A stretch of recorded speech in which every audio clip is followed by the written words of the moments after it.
Oh, what's up, guys? Good to be back. I'm in the car right now, driving back from Reno, Nevada. So, should be sick. Excited to be here. Gonna get home at 5 in the morning, so let's hope this goes well. Super excited.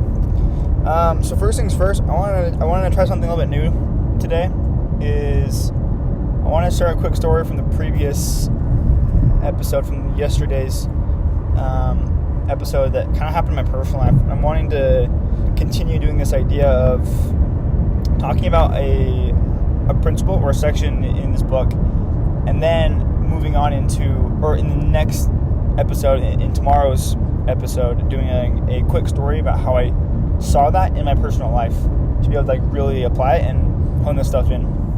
So today I went on a little walk outside by a creek. It kind of just gathers my thoughts. And we're talking about this whole idea of circle of influence and versus circle of concern, right? And so usually when I do that, when I go out into like the wilderness, I'll set my phone down 20 yards from where I'm going to go. So it's not it's still by me, but it's not distracting me with any texts or phone calls or anything like that. And I can really go and just ponder on my own thoughts. But so I did that, and as I finished up gathering my thoughts, I came back and picked up my phone, and the thought hit me oh, you can check it for texts, see if anybody's texted you and stuff. And I thought, oh, okay. But then it hit me, I was like, well, hang on a second. People texting me is actually in my circle of concern. I actually can't worry about that because it's not in my circle of influence, and so why should I even care about it? I need to start working within my circle of influence rather than working in my circle of concern. So I just didn't check my phone, and I was I'm gonna work within my circle of influence and not care about that. Really cool experience to be able to kind of differentiate between that on a kind of a small and simple thing, but also pretty big if you consider the compound effect and how that translates into every other thing that I do. Because how you do anything is how you do literally everything. So that was super cool. Yeah. So moving into this week's or today's episode, we had this section called direct, indirect, and no control problems.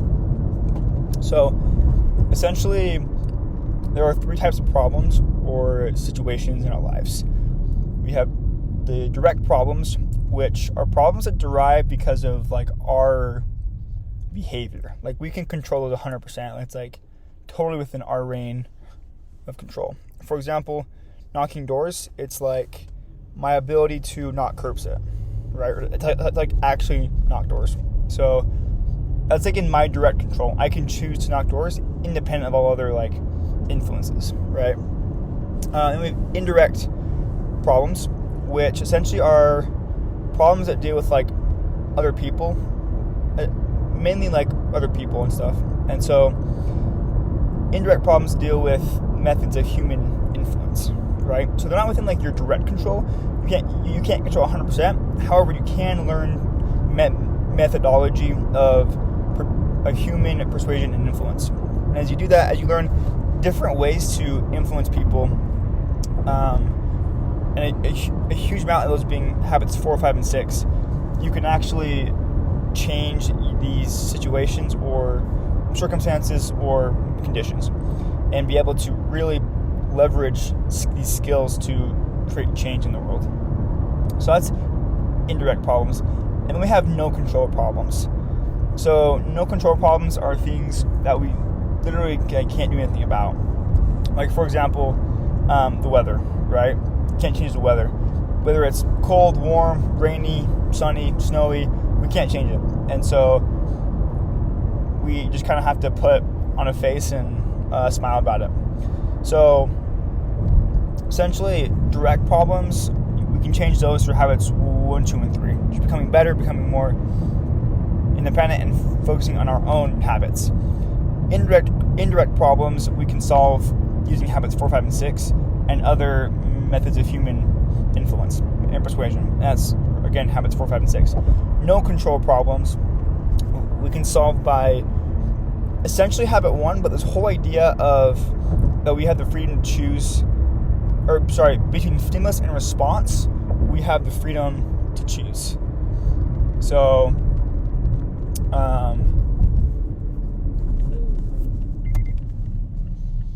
that's important because we have to like just learn to take responsibility for that and to put on a smile, even though like we may not like it. Like you may not like knocking in rainy weather, but like sometimes you just gotta do it, right? And so just like learning to accept that and to find the positive and find the joy in it. Like yeah, it's still gonna suck, it's still gonna be hard, but like use that as the motivating factor to just become better, to increase your character.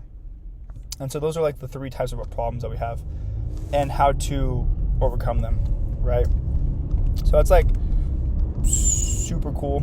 And so, also I forgot to mention, indirect control problems can also be that's like actually like selling someone. So like on the doors, direct problems can be solved by like knocking more doors, and just like knocking the doors.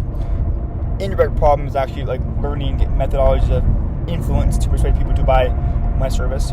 And then no control is essentially like just independent of the weather, you still just knock anyways. You can't control that, right?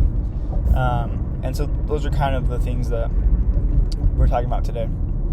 There's actually like a really cool quote from 7 Habits that I want to share, and it's this right here. One second, let me pull it out real quick. So essentially, this is in the prayer of the Alcoholics Anonymous, which says the following. It says, "Lord, give me the courage to change the things which can and ought to be changed, the serenity to accept the things which cannot be changed, and the wisdom to know the difference." And so I really like that because it's saying, let's focus on what we can control, fix it. Let's focus on, and then what we can't control, just to accept it with serenity and peace, and to keep moving on. And those things, and to then to know the difference between the two of them, so we don't get hungover or frustrated or caught up in that. So that's today's episode, guys. Also, if you're watching on YouTube, special guest, Sam Birmingham. Let's go.